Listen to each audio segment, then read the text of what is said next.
we love this. This is what we do. We try to be innovative. We try to do things that no one has ever seen or heard before. Everybody has heard of U2, a band with an incredible career trajectory, a charismatic frontman, and hundreds of thousands of dedicated fans. Their longevity have led many to regard them as one of the biggest bands in the world. We were a band in a sense as a band of brothers before we were a successful musical thing. So those early friendships and that regard for one another stood us in very good stead, and I think it's given us something that a lot of bands don't have. They have sold in excess of 170 million records and are still producing and writing new music. Setting records with their music sales and award wins, U2 have never struggled to maintain popularity with their fans and audiences alike. Initially rooted in post-punk, U2's musical style has evolved throughout their career, but has maintained an anthemic quality built on Bono's expressive vocals and The Edge's effects-based guitar sounds.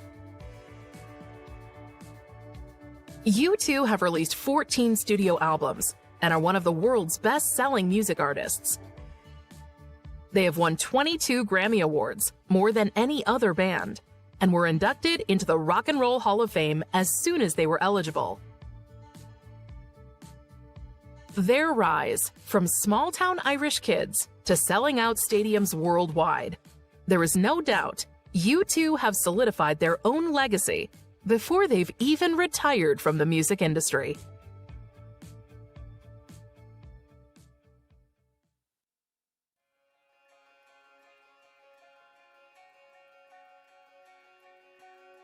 Back in 1976, Larry Mullen Jr., then a 14-year-old pupil at Mount Temple Comprehensive School in Dublin, posted a note on the school bulletin board looking for musicians to join him in creating a new band.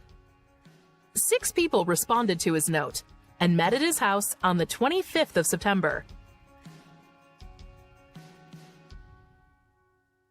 Set up in the kitchen, Larry was joined by Paul Bono Hewson, David "The Edge" Evans, and his older brother Dick Evans, Adam Clayton, Ivan McCormick, and Peter Martin.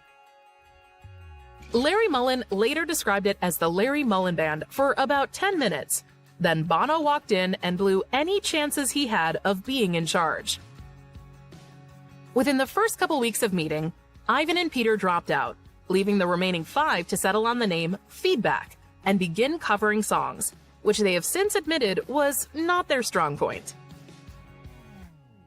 Initially called Feedback and then The Hype, the band continued to perform around their local area and built a good reputation. The band changed their name to U2 in March 1978, after briefly being known as The Hype. That same month, they won a talent show in Limerick, Ireland, winning the prize of £500 and the chance to record a demo record for CBS Ireland. Within a few days after this win, Dick Evans was phased out of the group, and the remaining members became a 4-man band, the U2 we know today. The group consists of Bono, lead vocals and rhythm guitar, The Edge, lead guitar, keyboards, and backing vocals, Adam Clayton, bass guitar, and Larry Mullen Jr., drums and percussion. Irish magazine Hot Press were influential in shaping the future for U2. In addition to being one of their earliest allies, it also introduced them to Paul McGuinness, who agreed to become their manager in May 1978. McGuinness booked demo sessions for the band and sought to get them a record deal. The band continued to build their fan base across Ireland. In August 1978, U2 recorded a 3-track EP at Windmill Lane Studios, and the following month, their EP 3 was released, selling all 1,000 copies of its limited edition 12-inch vinyl almost immediately. The band finally got a record deal when A&R representative for Island Records was attending one of their performances in Dublin and offered to sign them to the label. The following month, the band signed a 4-year, 4-album deal with the label. Their first international single, 11 O'Clock Tick Tock, was released in May 1980. However, it failed to chart.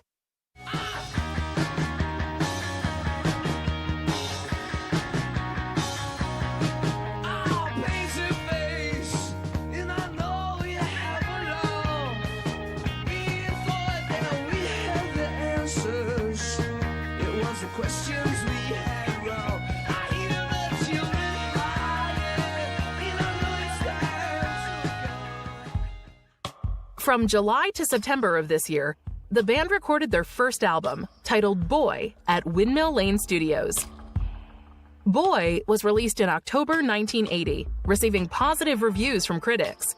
The album peaked at number 52 in the UK charts. The album release was followed up with their first tour of continental Europe and the United States. Despite being unpolished, these early live performances demonstrated the band's potential, as critics complimented their ambition and Bono's enthusiasm on stage. The album included the band's first songs to receive airplay on US radio, including the single I Will Follow, which reached number 20 on the Top Tracks rock chart.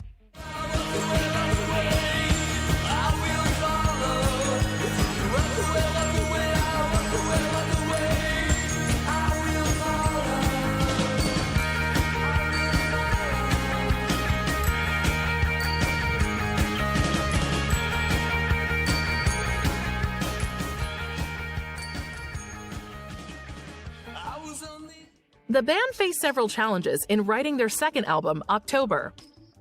On an otherwise successful American leg of the Boy tour, Bono's briefcase containing in-progress lyrics and musical ideas was lost backstage during a March 1981 performance at a nightclub in Portland, Oregon. The band had limited time to write new music on tour, and in July began a 2-month recording session at Windmill Lane Studios, largely unprepared, forcing Bono to improvise lyrically. October's lead single, Fire, was released in July and was U2's first song to chart in the UK. Despite securing the band an appearance on UK television program Top of the Pops, the single fell in the charts afterwards.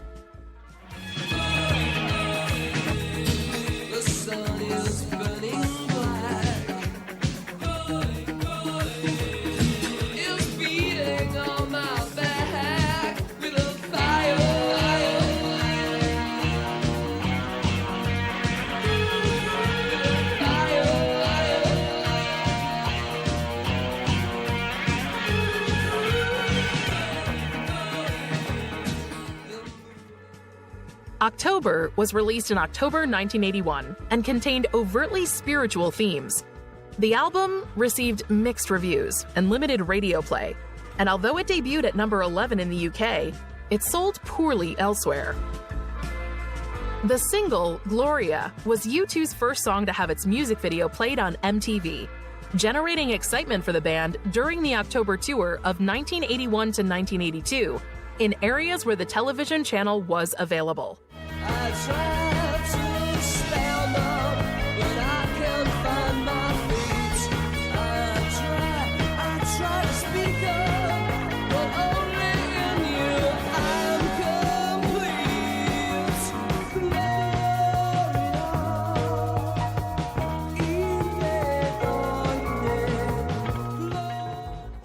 During the tour, U2 met Dutch photographer Anton Corbijn, who became their principal photographer and has had a major influence on their vision and public image. U2 were disappointed by their lack of progress by the end of the October tour. Having run out of money and feeling unsupported by their record label, the group committed to improving. Adam Clayton recalled that there was a firm resolve to come out of the box fighting with the next record. U2's third studio album, War, was released in February 1983. It was the band's first commercial success, debuting at number 1 in the UK while reaching number 12 in the US. War was lyrically more political than their first 2 records, focusing on the physical and emotional effects of warfare. War's lead single, New Year's Day, was released on the 1st of January 1983. It reached number 10 in the UK and became the group's first hit outside of Europe. In the US, it received extensive radio coverage and peaked at number 53. On New Year's Day.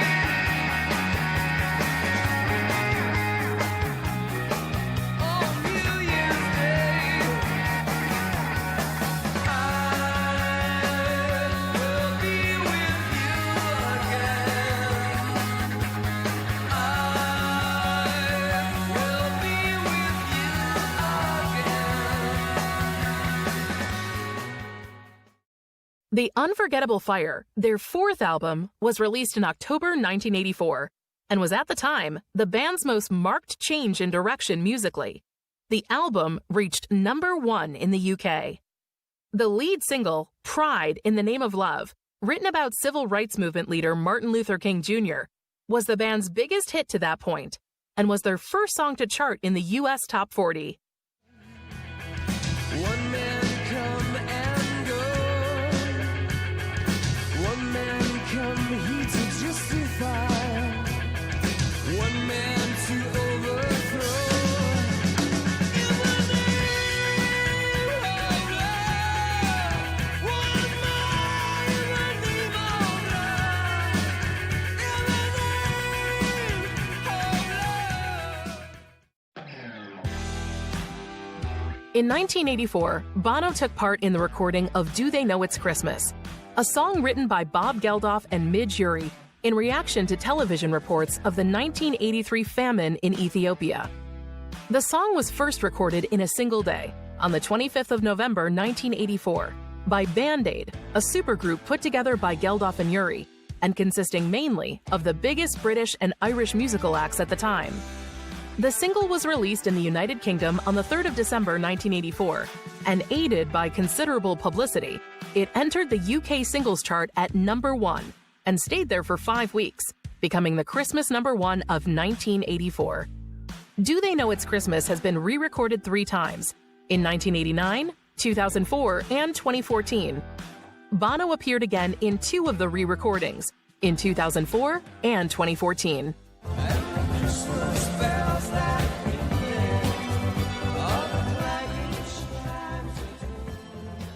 Well, tonight, thank God it's them instead of you. Bring peace and joy. Bono, your famous line, well, tonight, it has changed to, well, tonight we're reaching out and touching you. Is it still going to be your line come tomorrow? I think so. I think that's the plan. Just feel really embarrassed to be late. And not having a lot of luck with airplanes at the moment was fog. So a plane director would never be late, never keep Bob late, never. Can you believe that you're recording this again 30 years on from the original and it's still being used to raise money for the people in Africa? We've been trying to make this kind of event a thing of the past, you know. We want to make Band Aid history. And, for quite some time. And if every country had the values of Great Britain and kept the promises they make at these big G8 meetings and the like, we wouldn't have to be standing here. You know, it's not a failure of Great Britain, but outside of this country, we have a lot of work to do in getting people to keep their promises. How do you feel emotionally about taking part in this today, of course, 30 years after you did the original Band Aid single? As I say, I wish we, in a way, we didn't have to do this. And there will come a time when we won't. And that'll be great. Wouldn't it be great not to see the same old faces? This is what I'm excited about today is sort of Star Trek The Next Generation. I like that, you know, I'd be happy just to stand in the background and wave, actually. And how do you feel about performing alongside all these other stars, many of whom weren't even born when the original single was done? What a depressing thought. No, they're great. There's some brilliant Ed Sheeran, amazing, Ellie Goulding. Those are great people. All the re-recordings were also charity records. The 1989 and 2004 versions also provided money for famine relief, while the 2014 version was used to raise funds for the Ebola crisis in West Africa. All 3 of these versions also reached number 1 in the UK, with the 1989 and 2004 versions also becoming the Christmas number 1s for their respective years.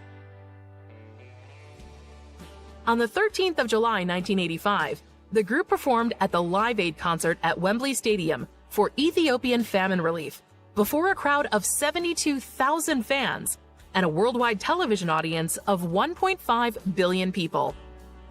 The performance was regarded as a pivotal event in the band's career. British newspaper The Guardian cited Live Aid as the moment that U2 stars and included their performance on a list of 50 key events in rock history.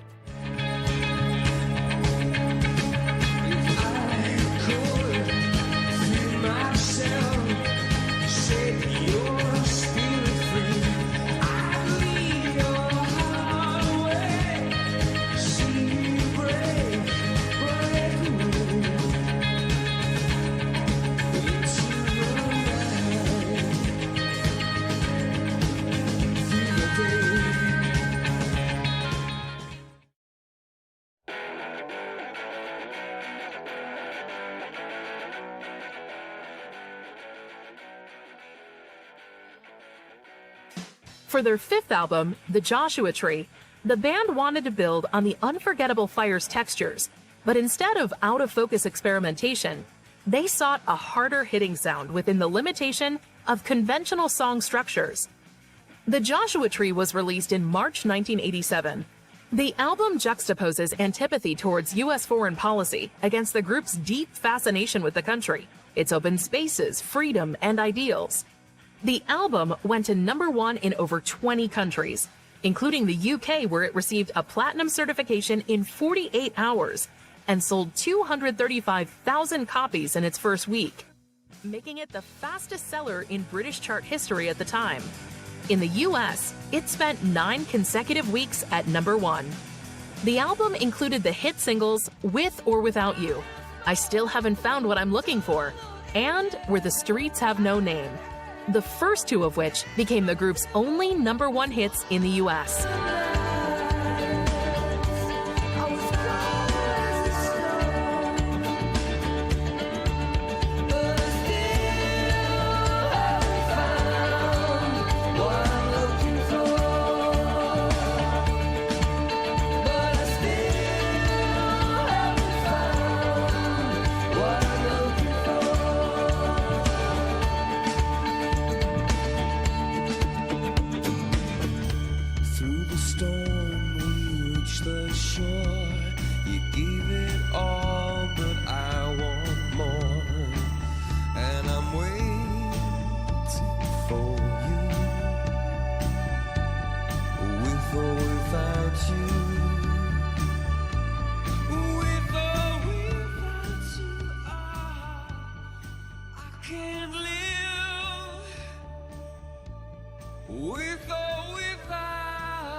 The album and its songs received 4 Grammy Award nominations, winning for Album of the Year and Best Rock Performance by a Duo or Group with Vocal. In October 1988, the group released Rattle and Hum, a double album and theatrically released documentary film that captured the band's experiences with American roots music on the Joshua Tree Tour. The record featured 9 studio tracks and 6 live U2 performances. During the last performance of the tour promoting the album, before a hometown crowd in Dublin, Bono said on stage that it was the end of something for U2, and that they had to go away and just dream it all up again. They began work on their 7th studio album, Achtung Baby, at Berlin's Hansa Studios in October 1990. The sessions were fraught with conflict, as the band argued over their musical direction and the quality of their material. Weeks of tension and slow progress nearly prompted the group to break up, until they made a breakthrough with the improvised writing of the song One. You got someone to blame. You said one love, one life. When it's one need in the night, one love, we get to share it. Leaves you, baby, if you don't care for it.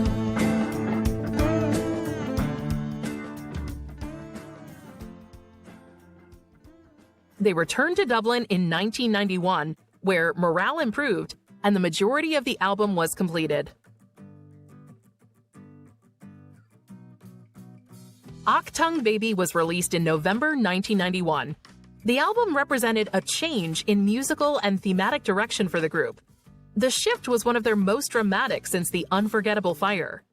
Commercially and critically, it has been one of the band's most successful albums.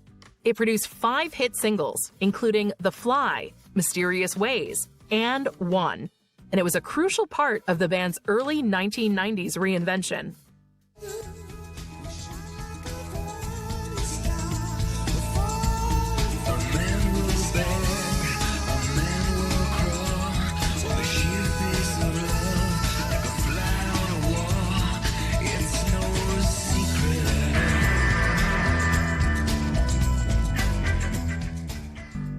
In 1993, Achtung Baby won the Grammy Award for Best Rock Performance by a Duo or Group with Vocal.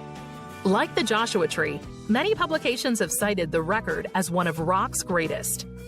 In June 1993, U2 signed a long-term 6-album deal to remain with Island Records. The following month, the group released a new album, Zooropa. Initially intended to be an EP, Zooropa ultimately evolved into a full-length album. It was an even greater musical departure for the group, delving further into electronic, industrial, and dance music.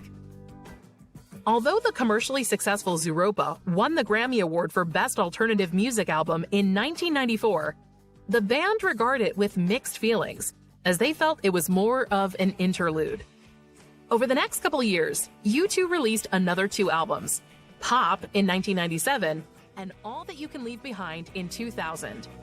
All That You Can Leave Behind debuted at #1 in 32 countries and sold 12 million copies.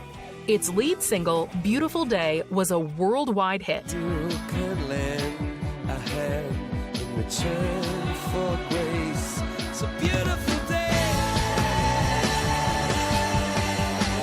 Sky falls, you feel like it's a beautiful day. So let it get away on the road. But you've got no destination, you're in the mud. The song won Grammy Awards for Best Rock Performance by a Duo or Group, Song of the Year, and Record of the Year. On the 3rd of February 2002, U2 performed during the Super Bowl 36 halftime show. In a tribute to those who died in the September 11th attacks, the victims' names were projected onto a backdrop, and at the end, Bono opened his jacket to reveal an American flag in the lining. Later that month, U2 received 4 additional Grammy Awards. All That You Can't Leave Behind won Best Rock Album, while Walk On was named Record of the Year, marking the first time an artist had won the latter award in consecutive years for songs from the same album. Looking for a harder-hitting rock sound than that of All That You Can't Leave Behind, U2 began recording their 11th studio album, How to Dismantle an Atomic Bomb, in February 2003. Released in November 2004, How to Dismantle an Atomic Bomb received favorable reviews from critics. The album featured lyrics touching on life, death, love, war, faith, and family. It reached #1 in 30 countries, including the US, where first-week sales of 840,000 copies nearly doubled those of All That You Can't Leave Behind, setting a personal best for the band. Overall, it sold 9 million copies globally. In 2006, U2 released a concert film, U2 3D, which was the world's first live-action digital 3D film. 3D technology is relatively new, and I haven't seen any of the other 3D films that are out at the moment yet, but certainly watching it gives you a real perspective of being in the audience and seeing a real U2 show. You know, what's nice about it is instead of it being cut like a video or a concert film where a lot of fast cuts, it's a lot slower, so you get the overall feel of the band. Well, it's a concert film, and I'm in it with my friends Bono, Adam, and Larry, and it's a 3D film, and hopefully it's going to rock the house. We'll find out. How did you come up with the idea? Well, it wasn't our idea. I mean, Catherine, our director, and came to us with a project, and she said it's going to hopefully be a great record of you know, U2 playing at their best. So we signed on, and I think she was right. It's, if nothing else, it is a great record of what we did during that time in South America. They also released an autobiography in 2006 titled U2 by U2. Well, there is one enormous ego, and it's not you? mine. It's a shared one. It's just in 4 pieces, and no one cares who wins an argument in our band, as long as, you know, the song is better, the show is better. That's really it. It's kind of not that complicated. Our sort of uber ego that we have as a band is bigger than our individual ones. And I think a lot of bands that started out with us, that was not the case. There were probably more talented people around who never just figured that one out. You talk in the book actually about needing the adulation of the fans and getting a massive buzz off that. There are a lot of fans here today. What is your relationship with your fans? Well, we have the best fans in the world. They've got the best taste in music. They really recognise intelligent, smart, Tall. how handsome we are. But to be serious for a second, I think our fans are really smart and they really pay attention. And over the years, what's been incredible for us is to see how we might stumble into something, get involved with something, but it's our fans who actually really make a difference. You know. Also in 2006, Bono founded the company Product Red, along with Bobby Shriver of the One Campaign. The company seeks to engage the private sector in raising awareness and funds to help eliminate HIV/AIDS in 8 African countries. So many people, 6,500 every day, dying of this preventable, treatable disease in Africa. It's astonishing, and we're losing the war against AIDS, and this is going to help turn it around. It has several licensed partnerships with mainstream companies such as Apple, Starbucks, and Converse. As part of a new business model, each partner company creates a product with the Product Red logo. All of the funds generated by Red partners and events go to global fund programs that provide medical care and support services for people affected by HIV/AIDS in Africa. No overhead is taken by either Red or the Global Fund. Red is the largest private sector donor to the Global Fund and has generated over $600 million for HIV programs in Africa as of July 2019. One of the things about Red is it's not just about the money raised, 330 odd million. It's about the heat and the excitement, you guys covering us. That makes it a priority for a politician, if it's popular. U2's album No Line on the Horizon was released in February 2009, more than 4 years after How to Dismantle an Atomic Bomb, marking the longest gap between albums of the band's career to that point. It received generally positive reviews, including their first 5-star Rolling Stone review. The album debuted at #1 in over 30 countries, but its sales of 5 million were seen as a disappointment by U2 standards, and it did not contain a hit single. The group embarked on the U2 360 tour in June 2009. The 360 tour concerts featured the band playing stadiums in the round on a circular stage, allowing the audience to surround them on all sides. The U2 tour travels with 132 technicians which go to every show, and there's 30 staging people which erect the structure that we hang our PA sound and lights on. We have 112 truck drivers and 12 bus drivers. So, and then we have a band, of course. There's a few of us. Not only are there no shows now, there never have been any show as expensive as this, but there's never been a show that has done these numbers. We'll do over 7 million people over the course of this tour. The tour will gross over $700 million over the course of the tour, and every record will be broken by a significant margin over anything previous. And I dare say the records that you're going to see from this tour won't be touched. By its conclusion in July 2011, U2 360 had set records for the highest grossing concert tour and most tickets sold for a tour. In 2010, Bono and The Edge announced they had been working on lyrics and music for a new musical, Spider-Man: Turn Off the Dark. The musical was based on the 2002 Spider-Man film and incorporated elements of the story.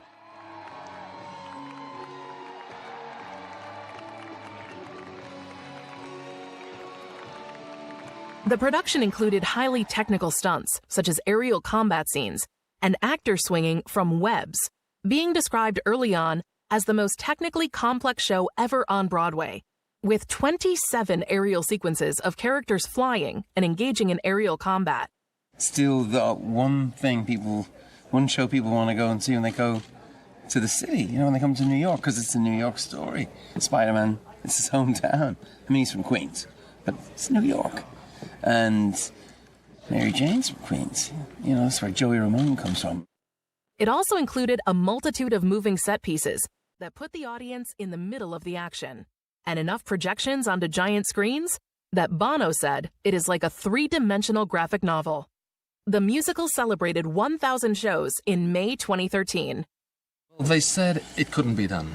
They said that Spider-Man would never fly on Broadway, but here we are 1,000 shows in, so we're feeling pretty good tonight, and so happy for the cast, who are amazing and who, come on stage every night and just knock it out of the park. So we're very humbled to be collaborators with them. They're amazing. However, the Broadway production was notorious for its many troubles. Several actors were injured while performing stunts, and the opening night was repeatedly delayed. Following initial negative reviews, the musical suspended performances for another month to rework the show. By the time Spider-Man: Turn Off the Dark officially opened in June 2011, it had set the record for the longest preview period in Broadway history, with 182 performances. Critical reception of the opening was better than for the previews, but still mixed. Spider-Man: Turn Off the Dark is the most expensive Broadway production in history, with a budget of $75 million, and also once held the box office record for Broadway sales in 1 week, taking in $2.9 million over 9 performances. The production closed on January 4th, 2014, at a massive financial loss. On the 9th of September 2014, U2 appeared at an Apple product launch event to make a surprise announcement of their 13th studio album, Songs of Innocence. They released it digitally the same day to all iTunes Store customers at no cost, making it available to over 500 million people in what Apple CEO Tim Cook called the largest album release of all time. Songs of Innocence recalls the group members' youth in Ireland, touching on childhood experiences, loves, and losses, while paying tribute to their musical inspirations. Bono described it as the most personal album we've written. The songs really always give you the clue as to how to perform them and where to perform them. And we wanted to have to be back indoors again. And we're using this contraption behind you, which looks like a yellow Berlin Wall. This divider, we're using this translucent canvas to tell sort of stories behind those songs, where we came from. It's a lot of it set in Dublin in the 70s, and we recreate 10 Cedarwood Road, where I grew up, and Cedarwood Road, my mates, and this is the inspiration behind Songs of Innocence. The record received mixed reviews and drew criticism for its digital release strategy. It was automatically added to users' iTunes accounts, which did not appeal to a large amount of users. Of great human rights abuses of our time. Yeah. I'm not sure the Apple gift. This is a company that more than anybody's trying to get artists paid, I think they got a backlash, a sort of big tech backlash, because people fear, oh my God, these companies know too much about us. Apple doesn't. They actually just know your music. Like, that's all they're interested in is your music. I thought it was quite a poetic thing to do, to reward people who paid for music with a free gift of our music.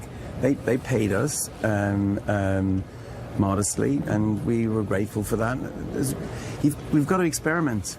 You've got to try new things. Yeah. And, I mean, the new thing is the new thing for all of 15 minutes these days. And right now, a lot of artists are trying to figure out how to fix the issue of CD sales going down so fast and free music on the internet that no one's paying for being so huge. So this is just one attempt at figuring that out, and I'm sure there'll be others coming along, and At some point we will fix it, but right now it's really bad for up-and-coming artists particularly, because no one can afford these days to make records or go on the road. So it's actually kind of serious. If you go on the road, you can sort of survive. Well, but if you're a only songwriter, you're a really successful in trouble. band. Yeah, but if you're a young band, you can't afford to go on the road. Yeah.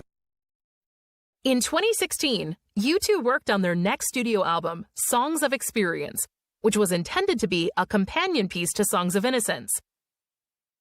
Songs of Experience was released on the 1st of December 2017.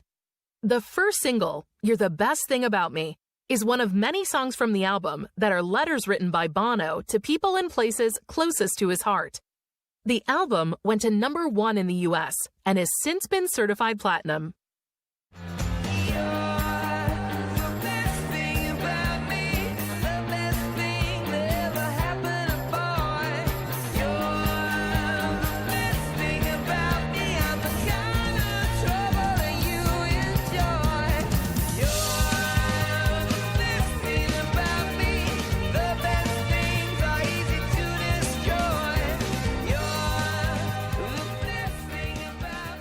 It's always the unknown until you actually have an audience there and you do a show or two. You don't really know how it's going to go. So there's still a few nerves.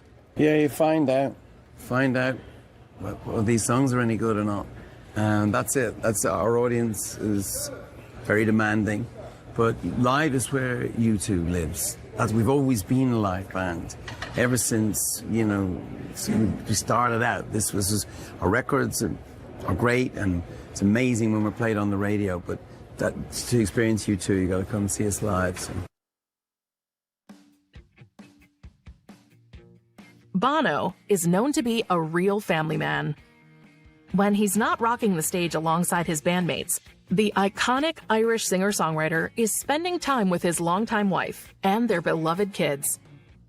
Bono met his future wife, Alison Stewart from Raheny, when they were both attending Mount Temple Comprehensive School in Dublin, Ireland. The pair first struck up a romance when Bono walked her to the bus one day, and he became Ali's first real boyfriend when she was just 15 and he was 16. The couple said "I do" in the Old Guinness Church of Ireland in Raheny on August 21st, 1982, when Bono was 22 and Ali was 21. After U2 began to find global success, Ali decided to shelve her aspirations of becoming a nurse to support her new husband and his rock and roll dreams. The couple have 4 children, daughters Jordan, born in 1989, and Eve, born in 1991, and sons Elijah, born in 1999, and John, born in 2001. Ali has since dedicated herself to humanitarian work after being inspired by her husband's performance at Live Aid in 1985. The Edge is also a very family-oriented person. He married his high school girlfriend, Aislinn O'Sullivan, on July 12, 1983. They have 3 daughters named Holly, born in 1984, Erin, born in 1985, and Blue Angel, born in 1989. The couple separated in 1990, but were unable to get legally divorced because of Irish laws regarding annulment at the time. Divorce was legalized in 1995, and the couple legally divorced in 1996. In 1993, he began dating Morley Steinberg, an American professional dancer who was employed by U2 as a choreographer and dancer during the Zoo TV tour. They have a daughter, Sean, born in 1997, and a son, Levi, born in 1999. The couple were married in 2002.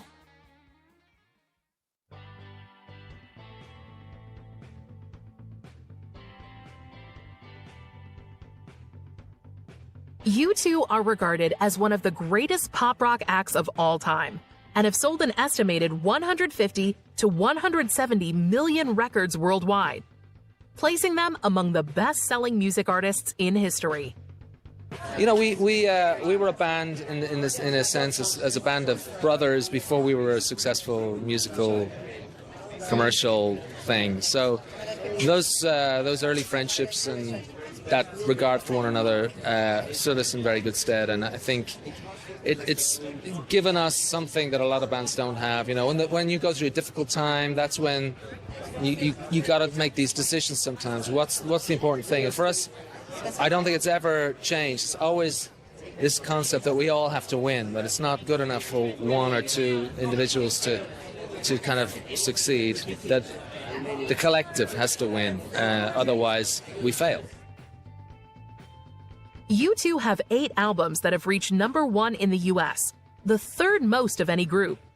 They were the first group to attain #1 albums in the US in the 1980s, 1990s, 2000s, and 2010s. The amount of hits they've released have allowed them to produce 3 compilation albums to date, featuring their best love singles and classic songs. We love this. This is what we do. We try to be innovative. We try to do things that no one has ever seen or heard before. That's what we did with Zoo TV. That's what we're doing on Pop Mart. That's what we did with 360. That's what we're doing now. And at the heart of it, though, is an idea that started way back in the late 70s, around the time when we were a little sort of post-punk combo, which is this idea of sort of breaking through the fourth wall, you know, and seeing that there's no divide between your audience and yourself, trying to smash that divide. U2 are regarded as one of the greatest pop rock acts of all time. They are often commended for writing songs about things that are important and resonate with their audience, keeping them a fan favorite through the decades of their career. Despite never wanting to be a nostalgia act, U2 are now embracing their legacy and the mark they have imprinted on the music industry, accepting their status as a legacy band. But one thing is for sure, U2 aren't going to remain in the past. They're still going to release new music, and they're still going to try and score hits, even if they know the odds are against them.